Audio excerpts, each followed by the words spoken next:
নমস্কার বন্ধুরা, আমি সুতপা লাড্ডু গোপাল লাইফস্টাইল চ্যানেলে আপনাদের সবাইকে স্বাগত জানাই। আজকে সম্পূর্ণ নতুন একটি ব্লগ। সামনেই আসছে পৌষ লক্ষ্মীর পূজা। তো পৌষ লক্ষ্মীর পূজা আমরা ঘরোয়াভাবে কিভাবে করে নিতে পারি সেই পূজাবিধি আমি আপনাদের সামনে এই ভিডিওর মাধ্যমে শেয়ার করলাম। আমার একটাই অনুরোধ রইল বন্ধুরা, প্রথম থেকে শেষ পর্যন্ত আমার পূজাটি দেখবেন, অবশ্যই আপনাদের উপকারে আসবে। এবছর পৌষ লক্ষ্মীর পূজা পড়েছে ইংরাজি 25শে ডিসেম্বর, বাংলায় 9ই পৌষ বৃহস্পতিবার, এবং আরেকটি দিন পড়েছে ইংরাজির 1 জানুয়ারি, বাংলায় 16ই পৌষ বৃহস্পতিবার। এই দুই দিনই পৌষ লক্ষ্মীর পূজা করা হয় সাধারণত। পৌষ মাসে লক্ষ্মী পূজা বিশেষ তাৎপর্যপূর্ণ কারণ এই সময় মা লক্ষ্মী ধনসম্পদ ও সমৃদ্ধি নিয়ে ঘরে আসেন বলে বিশ্বাস করা হয়। পৌষ মাসের প্রতি বৃহস্পতিবার এবং বিশেষত অঘ্রাণ সংক্রান্তি বা পৌষ মাসের শুরুতে এই পূজা করা হয়, যা কোজাগরী লক্ষ্মী পূজার মতোই গুরুত্বপূর্ণ উৎসব। আর্থিক উন্নতি, সমৃদ্ধি, সুখ ও শান্তির জন্য এই পূজা করা হয়। এটি অশুভ শক্তি দূর করে ইতিবাচক পরিবেশ তৈরি করে। পরিষ্কার পরিচ্ছন্নভাবে ঘর বাড়ি পরিষ্কার করতে হবে, বিশেষ করে প্রদীপ জ্বালাতে হবে, মেঝেতে আলপনা দিতে হবে সুন্দর করে, বিভিন্ন রকম নৈবেদ্য, মিষ্টি, ফল, নতুন চালের পায়েস, নতুন ধান দিয়ে মা লক্ষ্মীর ছড়া সাজাতে হবে। এইভাবে সন্ধ্যাবেলায় প্রদীপ জ্বালিয়ে মা লক্ষ্মীর আরাধনা করাই শ্রেয় বলে মনে করা হয়। যে বাড়িতে মা লক্ষ্মী খুশি হন সেখানে তিনি স্বাস্থ্য সম্পদ নিয়ে বিরাজ করেন। এটি শুধু জাগতিক সম্পদের পূজা নয় বন্ধুরা, আধ্যাত্মিক প্রাচুর্য, কৃতজ্ঞতা ও ভারসাম্যপূর্ণ জীবনেরও প্রতীক। বাংলার ঘরে ঘরে মা পৌষ লক্ষ্মীর পূজার দিনে এইভাবে মায়ের চরণ এঁকে চন্দ্র, সূর্য, আড়াই প্যাঁচের আলপনা, হাতুড়ি, মই, কাস্তে, যেগুলি সব কিছু হয় চাষের সরঞ্জাম, সেগুলি আমাদের বাড়িতে আঁকা হয়। এঁকে তার উপরে মা লক্ষ্মীর ঘর স্থাপন করে পূজা করা হয় বন্ধুরা। চলো বন্ধুরা সরাসরি পূজায় চলে যাই। পূজায় বসার আগে নিজেকে আচমন করতে হয়। হাতে গঙ্গা জল নিয়ে অনামিকা আঙ্গুল দিয়ে নম তদ্বিষ্ণু পরমং পদ সদা পশ্যন্তি সুরায় দিবিব চক্ষুর আততম ওম বিষ্ণু ওম বিষ্ণু ওম বিষ্ণু। আবার হাতে গঙ্গা জল নিয়ে হাতকে শুদ্ধ করে ধুয়ে হাত জোর করে নম অপবিত্র পবিত্র বা সর্বাবস্থাঙ্গত বিবা যৎসরে পুণ্ডরিকাক্ষং সবাজ্য অভ্যন্তর সূচি নম সূচি নম সূচি নম সূচি, এই বলে নিজেকে আচমন করে নিলাম। এরপরে ফুল শুদ্ধিকরণ করে নিচ্ছি বন্ধুরা। ফুলের উপরে গঙ্গা জল, অগরু, গোলাপ জল, চন্দনের গুঁড়ো দিয়ে ফুল শুদ্ধিকরণ করে নিতে হয়। নম পুষ্পে পুষ্পে মহাপুষ্পে সুপুষ্পে পুষ্প সম্ভবে পুষ্প চয়ব কীর্ণে হং ফট স্বাহা, এই বলে বন্ধুরা ফুল শুদ্ধিকরণ করে নিতে হয়। এরপর মা লক্ষ্মীর বিগ্রহকে আমি স্নানাভিষেক করাবো। তার জন্য একটি পাত্রের মধ্যে সুগন্ধি চন্দন দিয়ে অষ্টদল কমল এঁকে নিলাম। মানে মা লক্ষ্মীর প্রিয় হয় পদ্ম ফুল এঁকে নিলাম, আর সুন্দর করে উপর থেকে একটু ফুলের আসন প্রস্তুত করে দিলাম। এরপর মা লক্ষ্মীর আমার ছোট্ট বিগ্রহকে বসিয়ে দিলাম। জয় মা লক্ষ্মী। এরপর মা লক্ষ্মীর স্নানাভিষেক করাবো। তার জন্য শুদ্ধ জলের মধ্যে একটু চন্দন দিলাম, একটু অগরু দিলাম, জলটিকে শুদ্ধিকরণ করে নিতে হয় বন্ধুরা, আর একটু গোলাপ জল দিলাম, একটু ফুল দিয়ে দিলাম। মধ্যমা আঙুলটি জলের মধ্যে দিয়ে নম গঙ্গে চ যমুনে চৈব গোদাবরী সরস্বতী নর্মদে সিন্ধু কাবেরী জলে হস্মিন সন্নিধ্যং কুরু, এই বলে বন্ধুরা জল শুদ্ধিকরণ করে নিলাম। এরপর মা লক্ষ্মীর শ্রী বিগ্রহকে স্নানাভিষেক করাবো। ইদং গন্ধদক স্নানিয়ম শ্রীং লক্ষ্মী দেবৈ নমঃ, এই বলে সুন্দর করে মা লক্ষ্মীকে স্নানাভিষেক করিয়ে দিলাম। এরপর মা লক্ষ্মী শ্রী বিগ্রহে একটু পুষ্পাভিষেক করিয়ে দিলাম। জয় মা লক্ষ্মী। সুন্দর লাগছে দেখতে মা লক্ষ্মীকে। এরপরে মা লক্ষ্মীর একটি আসন প্রস্তুত করেছি। মা লক্ষ্মীর কমলা রং অত্যন্ত প্রিয়। কমলা রঙের একটি আসন প্রস্তুত করলাম। ওর মধ্যে একটু গঙ্গা জল দিলাম, আর একটু ফুলের পাপড়ি দিলাম, আর একটু আতপ চাল দিলাম, দিয়ে মা লক্ষ্মীর আসনটি প্রস্তুত করলাম। এরপরে একটু আতর নিলাম। মা লক্ষ্মীর অতি প্রিয় হয় গোলাপের আতর। আতর সুন্দর করে মা লক্ষ্মীর চরণ যুগল, মা লক্ষ্মীর সারা অঙ্গে আমি আতর মাখিয়ে দিলাম। জয় মা লক্ষ্মী। এরপর আমি আসনে বসিয়ে দিলাম।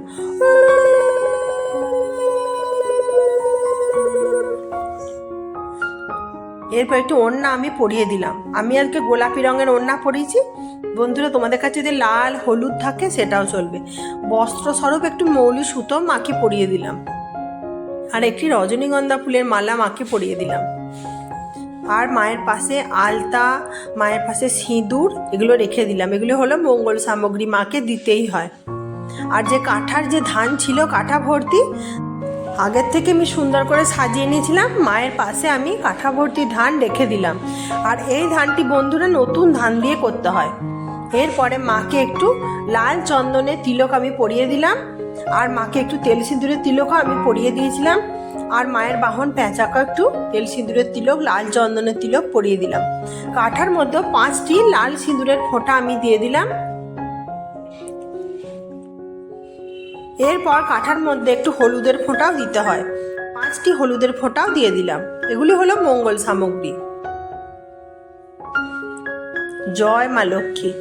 এরপরে মা লক্ষ্মী ডান দিকে দক্ষিণাবর্ত শঙ্খ চাল ভর্তি করে ওর মধ্যে পদ্মবীজ, সুপারি, মায়ের লক্ষ্মী করি, নাভি শঙ্খ, হলুদ 5 রকম সামগ্রী দিয়ে দক্ষিণাবর্ত শঙ্খকে আমি বসিয়ে দিলাম। আর একটু শঙ্খের তিলক বিধিও আমি করে দিলাম। জয় মা লক্ষ্মী। আর মায়ের পাশে সুন্দর করে আমি মায়ের গাছ কৌটো রেখে দিলাম। আর একটি আলপনা দিয়েছিলাম, আলপনার মধ্যে ধান, একটু গঙ্গা মাটি দিলাম, আর উপর থেকে একটু গঙ্গা জল দিয়ে দিলাম, শুদ্ধিকরণ করে নিলাম। আর তারপরে একটুখানি সিঁদুর দিয়ে দিলাম। এরপর 3টি দূর্বা মায়ের আলপনার উপরে দিয়ে দিলাম। ঘট বসাবার জন্য বন্ধুরা এগুলো করতে হয়। আর আমি আগে থেকেই পুত্তলিকা এঁকে নিয়েছিলাম। উলুধ্বনি সহযোগে মায়ের ঘরটি বসিয়ে দিলাম। জয় মা লক্ষ্মী। এরপর ঘটের মঙ্গল সামগ্রী কিছুটা আতপ চাল দিলাম, আর একটু সুপারি দিলাম, আর একটা কাঁচা টাকা দিলাম। এটুকুনি দিয়েই ঘট বসানো যায় বন্ধুরা। আমি একটু দূর্বা, তারপরে একটু ফুল এগুলো একটু দিয়েছিলাম, আর একটু লক্ষ্মী করে দিলাম। 5 সামগ্রী দিতে হয় মা লক্ষ্মীর ঘটে। জয় মা লক্ষ্মী। আর আজকের দিনে আলপনা, চন্দ্র, সূর্য, মই, মানে যেগুলি সব লাগে, যে ধানে চাষ করতে যেগুলি লাগে, সেই সব জিনিসগুলো আজকের দিনে উঠানে আঁকতে হয়। আমাদের যে বাড়ির গৃহস্থ বাড়িতে এইভাবেই এঁকে রাখে। আমসকা তো তেল সিঁদুরের ফোঁটা দিয়ে রেখেছিলাম, পান পাতা তো দিয়ে রেখেছিলাম। আর আমি আজকে কলা দিয়ে ঘর স্থাপন করছি, কলাতেও দিয়ে রেখেছিলাম। আর উপর থেকে একটি নতুন গামছা আমি দিয়ে দিলাম। জয় মা লক্ষ্মী। এরপরে সুন্দর করে একটু চাঁদ মালা মায়ের ঘটে আমি পরিয়ে দিলাম। আর একটি পইতে রেখে দিলাম ঘটের মধ্যে। জয় মা লক্ষ্মী। এবার প্রথমেই শ্রী গণেশের পূজাবিধি করতে হয়। বেলপাতা, দূর্বা, একটি লাল ফুল দিয়ে এতে গন্ধ পুষ্পে গণেশায় নমঃ সুন্দর করে পূজাবিধি করে নিলাম। হাতে ফুল, দূর্বা, বেলপাতা নিয়ে মা লক্ষ্মীর উদ্দেশ্যে পূজাবিধি করলাম। শ্রী লক্ষ্মী দেব্যই নমঃ মা লক্ষ্মীর উদ্দেশ্যে পূজাবিধি করে দিলাম। হলুদ ফুল দিয়ে আজকের দিনে মায়ের পূজাবিধি করতে হয়। এরপর মায়ের কাছে যে মঙ্গল সামগ্রী আছে, কাঁটা ভর্তি ধানের পূজাবিধি করে দিলাম। এরপরে মায়ের দক্ষিণাবর্ত শঙ্খের পূজাবিধি করে দিলাম। আর মায়ের যে মঙ্গল সামগ্রী আছে, আলতা, সিঁদুর, শাঁখা, নোয়া, ওর উপরে একটু হলুদ ফুল দিয়ে পূজাবিধি করে দিলাম। এরপরে একটি হলুদ ফুল হাতে নিয়ে শ্রী লক্ষ্মী দেব্যই নমঃ এই বলে মা লক্ষ্মীর চরণে হলুদ ফুল দিয়ে পূজাবিধি করে দিলাম। জয় মা লক্ষ্মী। এরপরে হাতে ফুল, দূর্বা, বেলপাতা নিয়ে ওম নমস্তে সর্বদেবানাং বরদাসী হরিপ্রিয়ে জাগতিস্তৎপ্রপন্নানাং সা মে ভূয়াত্ম দর্শনাথ এই বলে প্রথমবার পুষ্পাঞ্জলি দিয়ে নিলাম। দ্বিতীয়বার আবার হাতে ফুল, বেলপাতা নিয়ে ওম নমস্তে সর্বদেবানাং বরদাসী হরিপ্রিয়ে জাগতিস্তৎপ্রপন্নানাং সা মে ভূয়াত্ম দর্শনাথ এই বলে দ্বিতীয়বার পুষ্পাঞ্জলি দিয়ে নিলাম। আবার হাতে ফুল, বেলপাতা, দূর্বা নিয়ে ওম নমস্তে সর্বদেবানাং বরদাসী হরিপ্রিয়ে জাগতিস্তৎপ্রপন্নানাং সা মে ভূয়াত্ম দর্শনাথ এরপর মায়ের উদ্দেশ্যে প্রণাম মন্ত্র পাঠ করে নিলাম। ওম বিশ্বরূপস্য ভার্যাসী পদ্মে পদ্মালয়ে শুভে সর্বত পাহি মাং দেবী মহালক্ষ্মী নমস্তুতে এই বলে প্রণাম মন্ত্র পাঠ করে নিলাম। এরপর মায়ের বাহন পেঁচার উদ্দেশ্যে একটি ফুল নিবেদন করলাম। এতে গন্ধপুষ্পে পেচকায় নমঃ। মায়ের বাহন পেঁচাকে ফুল দিয়ে পূজা করে নিলাম। এরপরে হাতে ফুল তুলসীপত্র সহযোগে নারায়ণের পূজাবিধি আমি করে নিচ্ছি। এতে গন্ধপুষ্পে নম নারায়ণায় নমঃ এই বলে নারায়ণের উদ্দেশ্যে পূজাবিধি করে নিলাম। হাতে ফুল নিয়ে এতে গন্ধপুষ্পে ইন্দ্রায় নমঃ ইন্দ্রদেবের পূজাবিধি করে নিতে হয়। আবার হাতে ফুল নিয়ে এতে গন্ধপুষ্পে নম কুবেরায় নমঃ কুবের দেবের পূজাবিধি করে নিতে হয়। এইরকমভাবেই পৌষ লক্ষ্মীর পূজা করতে হয় বন্ধুরা। এরপর শ্রী গণেশ, নারায়ণ, কুবের দেব এবং ইন্দ্রদেবের উদ্দেশ্যে আতপ চাল, কলা, বাতাসা সহযোগে নৈবেদ্য আমি নিবেদন করে দিলাম। এরপর মা লক্ষ্মীর প্রিয় হয় চিঁড়ে, মুড়কি, তিলের নাড়ু, বাতাসা। আর অবশ্যই চিঁড়েটা নতুন ধানে চিঁড়ে দেওয়ার চেষ্টা করবেন বন্ধুরা। এইভাবে দিতে হয় মা লক্ষ্মীর কাছে। এরপর আমি কিছুটা ফল বানিয়ে রেখেছি। শসা আর শাঁকালু আজকের দিনে মা লক্ষ্মীর প্রসাদে অবশ্যই রাখবেন। এরপর যেই ফল আপনাদের ভালো লাগবে সেটা দিতে পারেন। জয় মা লক্ষ্মী। নারকেল দিলে ভালো হয়, কিন্তু আমি নারকেল দিতে পারিনি। আর আজকের দিনে নতুন চালের পায়েস অবশ্যই মা লক্ষ্মীকে নিবেদন করবেন। পায়েস হোক কিংবা চাল দিয়ে অন্য কিছু পোলাও বানালেও চলবে। আমি যেমন পায়েস বানিয়ে দিয়েছি, নতুন চালের পায়েস মা লক্ষ্মীকে নিবেদন করেছি। জয় মা লক্ষ্মী। আমার যেমন সামর্থ্য ছিল সেইভাবে দিয়েছি মা, তুমি গ্রহণ করো। আর স্ক্রিনে নৈবেদ্য দেওয়ার মন্ত্র লেখা আছে বন্ধুরা, তোমরা দেখে নিতে পারো। শুনেছি ভোগ দর্শনে দুর্ভোগ কাটে। আমি ভোগগুলি সুন্দর করে দর্শন করিয়ে দিলাম, তোমরা দেখে নাও বন্ধুরা। এরপরে মায়ের উদ্দেশ্যে আমি ধ্যান মন্ত্র পাঠ করে নিচ্ছি। ওম পাশাক্ষম মালিকম ভোষ্ঠী নির্ভার্যস্য সৌমায় পদ্মা সনস্থাং ধ্যায়চ্চ শ্রিয়ং চৈলক্ষ মাতরম গৌরবর্ণাং সুরূপাঞ্চ সর্বালঙ্কার ভূষিতাম রঘুপদ্ম ব্যগ্র করাং বরদাং দক্ষিণে নতু।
হাতে ধান দুর্বা নিয়ে পৌষ মাসের ব্রতকথার বইটি পাঠ করে নিচ্ছি।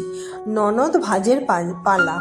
অবন্তী রাজ্যেতে ছিল বিধবা ব্রাহ্মণী, 5 পুত্র 1 কন্যা অতি অভাগিনী। ধান্যভানি বহু কষ্টে আহার যোগায়, কন্যা বলে চলো যাই মামারও আলয়।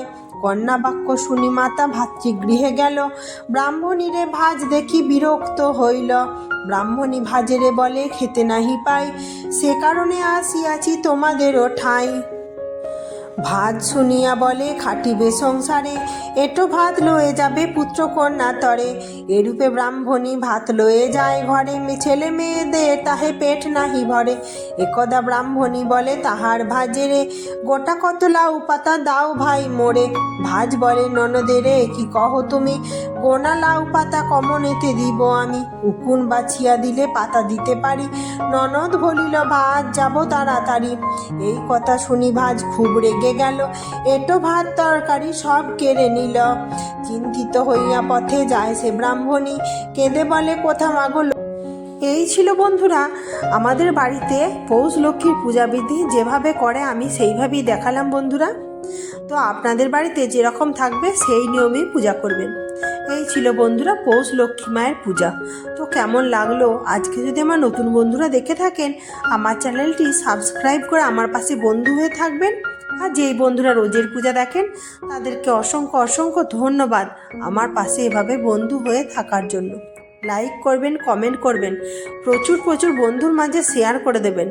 নতুন অপশান এসেছে, হাইপ করবেন। আপনাদের একটা লাইক, শেয়ার, কমেন্ট, সাবস্ক্রাইব আমাকে আরও ভালো ভালো ভিডিও বানাতে অনুপ্রাণিত করবে।